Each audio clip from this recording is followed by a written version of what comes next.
Next question over here. Hi, yes. My name is Patrick. I'm a student at Centennial College. My question is, in Islam it says, Jesus Christ, peace be upon him, is not the Son of God. When we are all children of Allah and born of mother and father, for he is only born of a mother, why is he not the Son of God? Brother Patrick asked a very good question, a very important question. He said that why in Islam is Jesus Christ, peace be upon him, not considered as Son of God? When we all are children of God, he being born of a virgin woman, all the more reason should be. See brother, if you tell we are children of God, in that way I've got no problem at all. If you read the biblical language, if you say that we are children of God and Jesus is Son of God, in that context, meaning he is person who follows the commandment of God, most verily all the messengers of God, they are sons of God. But the problem is, if someone says he is not a normal son, but he is the begotten son, then there's a problem. Because if you read the Bible have got sons, the God has got sons by the tons. If you read the Bible, Adam is son of God, Ephraim is son of God, Israel is son of God. It's mentioned in the book of Romans, chapter number 8, all those who are led by the Spirit of God, they are sons of God. That means if you follow the commandment of God, you're a son of God. I've got no problem with that phrase at all. But today, that phrase has been misunderstood. You know, for example, if a young son asks me a question, I said, Beta, son, it's a very good question. He won't mind because I'm elderly, you know. But if I say that begotten son, that means I'm insinuating him. You know, maybe he'll punch me. Fine. So what do you realize? That using the phrase son of God, in the context that we are children of God, we have no problem. So in that context, all the human beings who follow the commandments of God can be called children of God. No problem. But what the Christian says, that no, Jesus Christ, peace be upon him, is not a normal son. And he quotes Gospel of John, chapter number 3, verse number 16. For God so loved the world that he gave his only begotten son. Whosoever believeth in him shall not die but have everlasting life. Correct, brother? So do you believe Jesus is the begotten son of God? I do. You believe, fine. Now this verse which I quoted, Gospel of John, chapter number 3, verse number 16, it's from King James Version. For God so loved the world that he gave his only begotten son. Whosoever believeth in him shall not die but have everlasting life. Now when you read the Revised Standard Version of the Bible, revised by Thaidu scholars, Christian scholars of the highest eminence, backed by 50 different cooperating Christian denominations, they say that this word begotten is an interpolation, it's a fabrication, it's a concoction, it's an adulteration. Who's saying? Not Muslims, not Hindus. Thaidu Christian scholars of the highest eminence in the Revised Standard Version of the Bible, they say begotten is an interpolation. It's a fabrication, it's a concoction, and they're throwing it out of the Bible. So if you say Jesus is Son of God, like Adam, like Ephraim, like Israel, I have no problem. The moment you say begotten, I want to ask you the question, what is the meaning of begotten?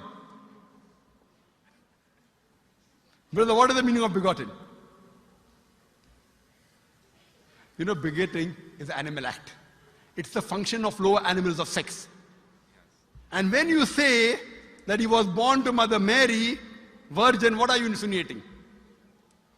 And if you say, because Jesus Christ, peace be upon him, is God or Son of God, because he was born to Mother Mary, Quran gives the reply in Surah Imran, chapter number 3, verse number 59.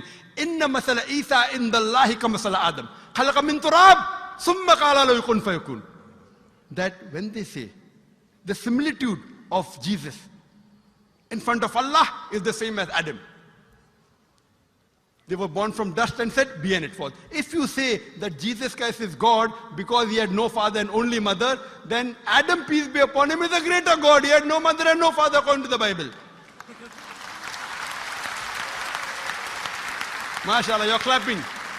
I like it. So if you say Jesus is God because he had no father, only mother, Adam is a greater God, peace be upon him. He had no mother, he had no father. I never referred to him as a God, but Son of God. That's right. Fine. So Adam is a bigger son of God. Right or wrong? By your definition, Adam would be a god, for he has no mother nor no father. Not my definition, not my definition. By the definition of the Christian missionary. By my definition, he is a messenger of God. Because God cannot beget. I told you in my talk. Lam yalid wa lam yulad. He begets not, nor is he begotten. The moment God begets, he is not God. Son of God meaning pious person, I agree. That's the reason Allah subhanahu wa ta'ala in the Quran, in 99 attributes, he has missed out Ab, father. Why? It's a good attribute, but Allah did not mention Ab meaning father because people started having wrong meaning of the word father. So he used a more difficult word Rab, but did not use Ab. Logically it's fine, but Almighty Allah subhanahu wa ta'ala purposely did not use the attribute Ab in the Quran because people will misunderstand. That's the reason English-wise, saying Jesus is the Son of God, meaning messenger of God, I'm with you. But the moment you say begotten Son, I have objection. So you say Jesus is a messenger of God, I say peace be upon him after his name. So I respect Jesus Christ, peace be upon him, more than you, Brother Patrick. Because when I take his name, I have to say peace be upon him. If I do not say that, I'm wrong. So I love Jesus Christ, peace be upon him, more than you. I follow his teaching more than you. And if you want, I can prove it to you. That's a different argument, not for tonight. Sorry? That's a different argument and not for tonight. Okay, fine. I'll give you a few things. Jesus Christ, peace be upon him. Fine?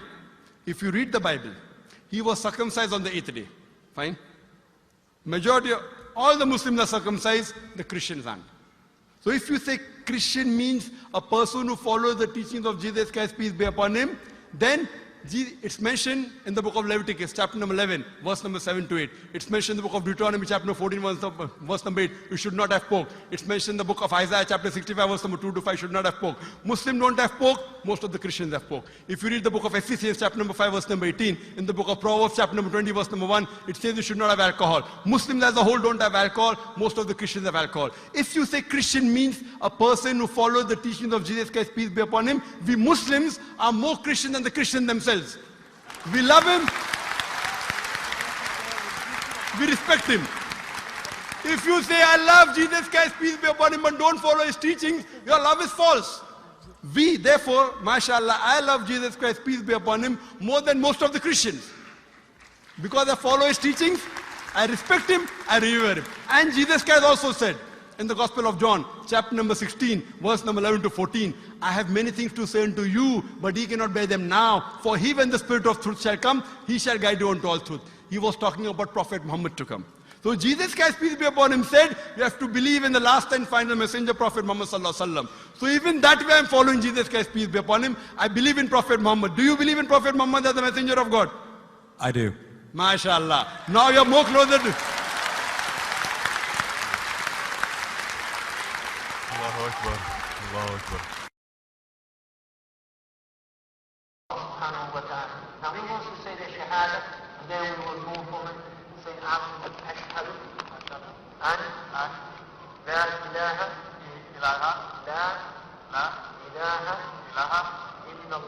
illallah wa ashhad